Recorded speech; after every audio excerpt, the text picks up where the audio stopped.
कैसे हैं आप सब? आई होप आप सब ठीक होंगे। मैं भी एकदम बढ़िया हूँ। तो हम कल पढ़ रहे थे तुगलक वंश। तुगलक वंश में हमने कल पढ़ा था गयासुद्दीन तुगलक, जो था गाजी मलिक, और उसके बेटे जोना खान ने उसकी हत्या करवा दी थी, ऐसा हिस्टोरिकल मानते हैं।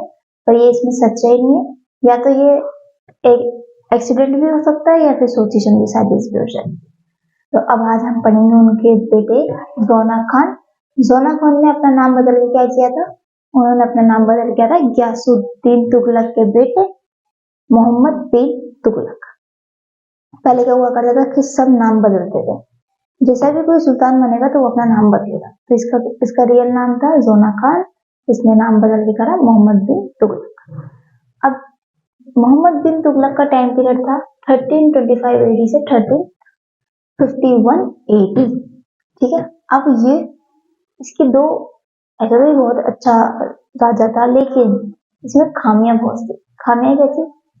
ये बहुत ज्यादा इंटेलिजेंट था। ये सिर्फ इसकी खामी थी, ये इसकी कोई ताकत नहीं थी, ये खामी थी इसकी। क्यों खामी थी? क्योंकि ये जरूरत से ज्यादा ही समझदार था। ये जरूरत से ज्यादा समझदार था और इंटेलिजेंट था, इसलिए ये किसी को कुछ समझता ही नहीं था। इसके लिए अगर कोई इसको कुछ सलाह भी दे रहा है तो वो फिर, हाँ तुम चुप रहो, तुमको कुछ नहीं पता, मुझे सब पता है। ठीक है भैया। तो ये बहुत ज्यादा इंटेलिजेंट था, पर ये उससे ज्यादा बड़ा बेवकूफ भी था अकॉर्डिंग टू हिस्टोरियन। कैसे? एक एक करके हम पढ़ेंगे। इसका रियल नाम था जोना खान। ये सबसे इंटेलिजेंट रूलर था पूरी सल्तनत era, most intelligent ruler of सल्तनत एरा। अब ये इतना इंटेलिजेंट था कि इसको ना बहुत सारे सब्जेक्टों का ज्ञान था। अगर इसको कोई किताब दे दो तो वो 4-5 दिन में पढ़ के और बोल देता कि मैंने पूरी पढ़ ली, मुझे सब याद है। तो ऐसे इसको 5 सब्जेक्ट का ज्ञान था। ऐसे और भी था, हमको 4 सब्जेक्ट पता है। पहले फिलोसफी, एस्ट्रोनॉमी या एस्ट्रोलॉजी, हिस्ट्री एंड कैलिग्राफी। ये सारे सब्जेक्ट का इसको ज्ञान था, ये उनमें एक्सपर्ट था। बहुत ज्यादा अच्छे से इसको सारे सब्जेक्ट आया करते थे। फिर इसको बहुत सारी लैंग्वेजेस भी आती थी, जैसे Arabic, Persian, Sanskrit, Turkish and other regional and local languages, जो अपने अलग अलग प्रांतों में चला करती है। जैसे राजस्थान में राजस्थानी बोली जाती है। अब राजस्थान की राजस्थानी जो भाषा है उसकी भी 3-4 रूप है। जैसे जो कोटा, बूंदी, झालावाड़ वाला एरिया है उसमें वो हाड़ौती क्षेत्र आता है, तो उसमें हाड़ौती बोली जाती है। हम लोग कोटा से बिलोंग करते हैं तो इसलिए हम लोग हाड़ौती बोलते हैं। आती नहीं है ज्यादा बोलने, पर हाँ हम हाड़ौती बोलते हैं। अब जो इधर मेवाड़ वाला साइड है ये सब मारवाड़ी बोलते हैं। तो सब अपनी अपनी अलग अलग लैंग्वेज बोला करते हैं। इसके बाद आपको कुछ हिस्टोरिकन ये मानते हैं ये साइको उस मैड रूलर था। क्यों था? अब ये ना, इसकी एक दिक्कत थी, या ये टाइम से पहले पैदा हो गया। टाइम से पहले कैसे पैदा हो गया? कि ये उस जमाने में आज के जमाने की बातें करता था। एक सब दरबार में बैठे रहते तो एकदम से बोलता था, आज जो बैलगाड़ी हम चलाते हैं उसमें जानवर बांधने की जरूरत पड़ती है। एक टाइम ऐसा आएगा कि उसमें हमें जानवर बांधने की जरूरत नहीं पड़ेगी, वो अपने आप चलेगी, उसमें कुछ डालना पड़ेगा, दूध, घी, छाछ, वोटेवर। उस टाइम इनको क्या पता पेट्रोल होता नहीं होता, तो ऐसा कुछ डालना पड़ेगा जिससे गाड़ियां चलेगी। और जितनी स्पीड से उससे 4 गुना तेज स्पीड पर चलेगी। लेकिन अब जब आमिर वगैरह एक दूसरे को बोले टेंशन नहीं लेने का, साइको है, टेंशन नहीं लेने का, ये साइको है। क्योंकि ये टाइम से ज्यादा बड़ी बड़ी बातें करता था, तो इसको सब पागल। अब उस जमाने में लोग जो हुआ करते थे वो सामान्य लोग हुआ करते थे, उनको आगे का क्या पता, वो अपनी दुनिया में मस्त रहा करते थे। जो उस टाइम का जो सिचुएशन होती थी उसमें जीते थे, और ये टाइम से पहले जीता था, इसलिए इसको सब साइको बोला करते थे और पागल रूलर बोला करते थे सब हिस्टोरियन। अब ये बहुत एक्सपेरिमेंट करता, इसलिए इसको हम एक्सपेरिमेंट रूलर भी बोलते हैं। अब हम इसके पढ़ेंगे कुछ एक्सपेरिमेंट। पहला था, इसने किया था टैक्स इंक्रीजमेंट इन गंगा जमुना द्वा। अब पहले क्या हुआ करता था, जब पैसे खजाने में पैसे नहीं होते, क्यों नहीं होते? आपको मैंने पढ़ाया था खिलजी डायनेस्टी में आखिरी हमने क्या पढ़ा था, हमने पढ़ा था खुसरो शाह, उसने पैसे बांटे थे, बांटे आधा से ज्यादा उसने सब खाली कर दिया था। फिर गयासुद्दीन तुगलक ने बहुत सारा रिकवरी कर ली थी, पर इतनी रिकवरी नहीं हो पाई थी कि अपन सारा उसको पूरा जितना पहले था उतना हो जाए। लेकिन फिर इसने गयासुद्दीन तुगलक ने एक महल बनवाया था। कौन सा फोर्ट बनवाया था? तुगलकाबाद फोर्ट बनवाया था। तो उसमें आधे पैसे चले गए, तो इस बात कुछ बचा ही नहीं। तो इसने कहा हमको टैक्स तो चाहिए। तो फिर इसने अपने अमीर से बोला यार हम धन कमी हो रही है, अब हम उसको कैसे रिकवर करें। तो उसने कहा सर एक काम करो, क्योंकि जब गयासुद्दीन तुगलक ने लैंड रेवेन्यू टैक्स 1/10 कर दिया था, तो मतलब 10% टैक्स मिलता था। और जो गंगा जमुना द्वीप की जो जमीन है वो इस समय सोना उगल गई, वहां का सर काट के भी रख दो ना तो उसमें भी धड़ उग जाए, इतनी उपजाऊ जमीन है वो। तो उसने कहा ऐसा है क्या? हाँ ठीक है चलो। तो अब इसने क्या करा, इसने जमुना द्वीप में इसने टैक्स था 1/10, अब हम उसको बढ़ा देते। कितना बढ़ाएंगे? उन्होंने कहा हाफ कर देते, 1/2 कर देते, पूरा ही हाफ। तो जितने भी आमिर थे उनको लगता था कि गलत डिसीजन है, लेकिन उसके सामने कोई नहीं बोल रहा था, क्योंकि वो सुनता ही नहीं था किसी का।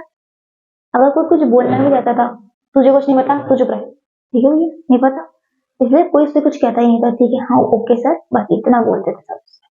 तो उसने लैंड रेवेन्यू इंक्रीज करके कितना किया था? 1/2 हाफ, मतलब बिल्कुल ही हाफ कर दिया था। 50% इसने टैक्स कर दिया, 50% टैक्स किया। और ये जो मोहम्मद बिन तुगलक था ना, ये सबसे बड़ा पनौती था। पनौती, वो कहते हैं ना जब शादी हुआ करती है, ये मैंने सुना है कहीं से कि किसी के पैर खराब होते हैं, होते हैं, अब पता नहीं ऐसा है या नहीं है, ये कहानी है वैसे तो। लेकिन कोई जमीन पे पैर रख दो, उसके पैर खराब है तो वहां सब अकाली अकाल हो जाए, और किसी के पैर अच्छे हैं तो उसके घर में सुख शांति ही होगी और सब कुछ अच्छा रहेगा, कहने का मतलब है। तो इसे इसके पैर खराब, इन बहुत बड़ा पनौती था। इसने जैसी गंगा नवाब का ये डिसीजन लिया, उस टाइम पड़ गया अकाल। अब अकाल पड़ गया, तो अकाल पड़ने के बाद जितने भी वहां के पीजेंट थे, जितने भी किसान थे, वो सब परेशान हो गए, क्योंकि अब एक बार तो उन्होंने टैक्स दे दिया जैसे तैसे करके। अब जब अकाल पड़ जाता था ना, तो वहां तो खाने के दाने पड़ जाते हैं, तो टैक्स कैसे देंगे, वो भी 50% टैक्स। तो जैसे अकाल पड़ा तो जितने भी वहां के पीजेंट थे सब खार खाने लग गए, खार खाने लग गए। तब जितने भी आमिर वगैरह इनसे जाते थे टैक्स लेने, ये पीजेंट थे वो इनको गलियां काटते थे कि अब तो अकाल पड़ रहा है, हम खाने को दाना नहीं है, तो हम तुमको कहाँ से पैसे देंगे।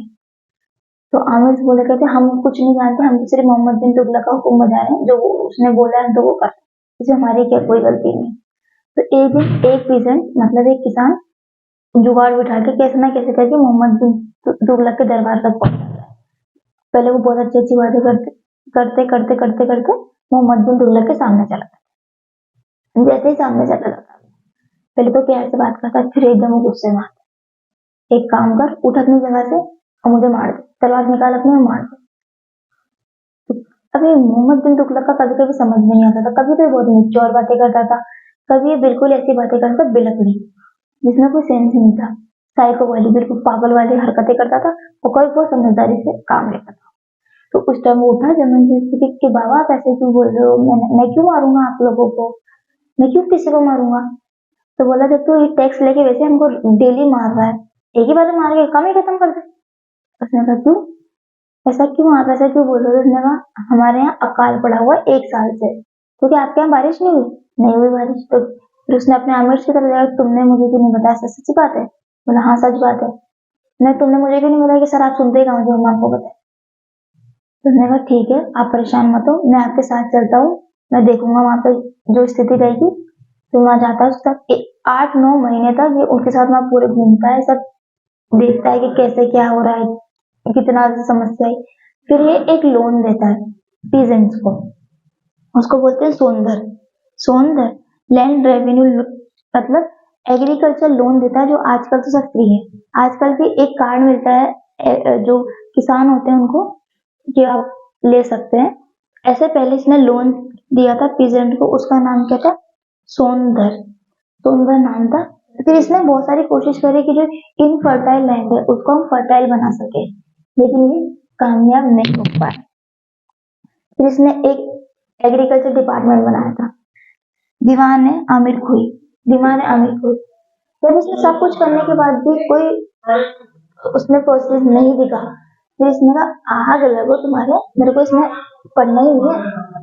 फिर आमिर के सर, आपका तो ये ड्रीम प्रोजेक्ट था, ये कोई ड्रीम प्रोजेक्ट वगैरह नहीं है, अब बताओ सब नहीं करना कुछ भी, ठीक है भैया नहीं करना कुछ भी। तो इसने ये जैसे ही इसने ये वाला एक्सपेरिमेंट छोड़ा, मतलब मोहम्मद बिन तुगलक इससे आउट हुआ, वो बाकी सब सही हो गया, वापस बारिश हो गई, वापस भूमि पटान हो गई, वापस तो सोना उगने लग गई। तब जितने भी किसान थे सब समझ चुके थे कि ये ही बेकार, मतलब यही बनू से ये इसके हटते सब सही हो गया। तो ये इसने ये इंक्रीजमेंट किया था यमुना देवन दोपहर का 1326 में, और इसने सुंदर लोन दिया था, और इसने एक एग्रीकल्चर डिपार्टमेंट बनाया था, दीवान है आमिर कोई।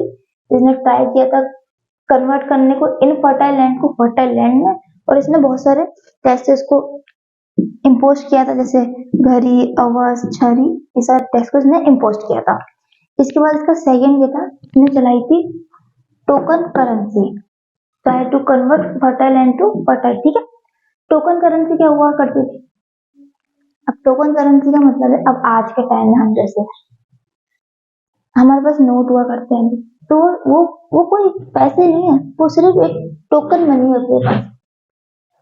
एग्जाम्पल, जैसे अभी जैसे पहले थोड़े दिन पहले नोटबंदी हुई, जितने भी 2000 के नोट थे उनको हटा के अब नए नोट चालू कर दिए थे। तो जैसे ही नोटबंदी हुई तो अभी के जो नोट है जो पहले चला करते थे वो सब यूजलेस हो गए। टाइम पीरियड था कि इतने टाइम पीरियड में अगर आपका जितना भी मनी है आप उसको बैंक में चेंज करवा लो, और टाइम पीरियड खत्म होने के बाद तो आज सब कागज के बच्चे हैं। जिससे मेरी मम्मी क्या कहता था, कुछ भी होता है भगवान की मांग, तो टीका लगा के भगवान की मांग। मम्मी ने कम से कम 500 और 1000 के नोट है ना 5-6 रख रखे थे, और सिर्फ पूजा में पापा ने कहा देगी देती माता, अब तो किसी काम के नहीं रह गए। बाद में मेरी यार ये पैसे निकले थे दिवाली की सफाई में, तो कहाँ से आए? छुपा छुपा के। जितनी भी औरतें होती है उनकी आदत होती है पैसे छुपाने की, और जब पैसे छुप जाते हैं उसके बाद में जब ऐसी कोई चीज होती है तब पैसे निकलते हैं। ऐसे एक कहानी है, एक आदमी था, वो बहुत अच्छा खासा पैसे वाला था। अब उसने अपने 2 बेटी की शादी तो बहुत धूमधाम से करी। एक बेटी की शादी जब आई तो उसके पास भी नौकरी चली गई, रिटायर हो गए वो, तो बुजुर्ग हो गए थे। तो उन्होंने बोला अब तो पैसे ही नहीं आ गया, अब मैं अगर इसकी शादी नॉर्मल करूंगा तो ये समझेगी पापा ने भेदभाव किया है। तो भेदभाव किया तो फिर उनकी जो बीवी थी उन्होंने कहा टेंशन मतलब मैं दे दूंगी पैसे, क्योंकि तेरे पास जितने पैसे उनसे पार नहीं पड़ेगी, शादी करनी है बहुत तगड़ी वाली, तो फिर तेरे पार कैसे पड़ेगी? अरे रुको सही, अपने मुझे हल्के में लिया है क्या? वो गए अपना संदूक निकाल के, पहले क्या हुआ था औरतें यहाँ पे अपनी यहाँ पे चाबियां घुसा के रखती थी, यहाँ से चाबियां निकाली और अपना संदूक खोला, उसमें गुड्डियां 2-2 हजार की पहले चला करते थे। जो 2000 की बंदी जब चालू हुआ था ना उससे भी पुराने नोट चला करते। अब आज की डेट में उनका जो प्राइस था ना कम से कम थे 80 से 90 लाख रुपए। अब वो बैंक में लेके गया तो बोला अंकल आप कब के पैसे लाए? ये तो चले, ये तो इस वाले से भी लास्ट में बंद हो गए थे, अब तो ये कहीं भी चेंज नहीं होंगे, आरबीआई में भी चेंज नहीं होंगे। तो उस टाइम बापड़े को हार्ट अटैक ही नहीं आया, माता पहले ही दे देती, इतना नुकसान तो नहीं होता। तो ऐसे ये जो टोकन करेंसी होती है इसमें चेंज करके, पहले चला करते थे सिल्वर के कॉइन को चेंज करके इसने कर दिया कॉपर कॉइन। जब कॉपर कॉइन किया तो मैंने कहा हम कैसे माने कि कॉपर कॉइन हमारी करेंसी है? तो इसने ये बोला था कि कॉपर कॉइन को रिप्लेस कर दिया सिल्वर से। ये इन्फ्लुएंस हो गया था किससे? कबूला खान एंड गीता किल से। इन्होंने इसको बोला था कि ऐसे ऐसे करो, इसलिए ये इन्फ्लुएंस हो गए, इन्होंने इसमें एक कदम उठाया था।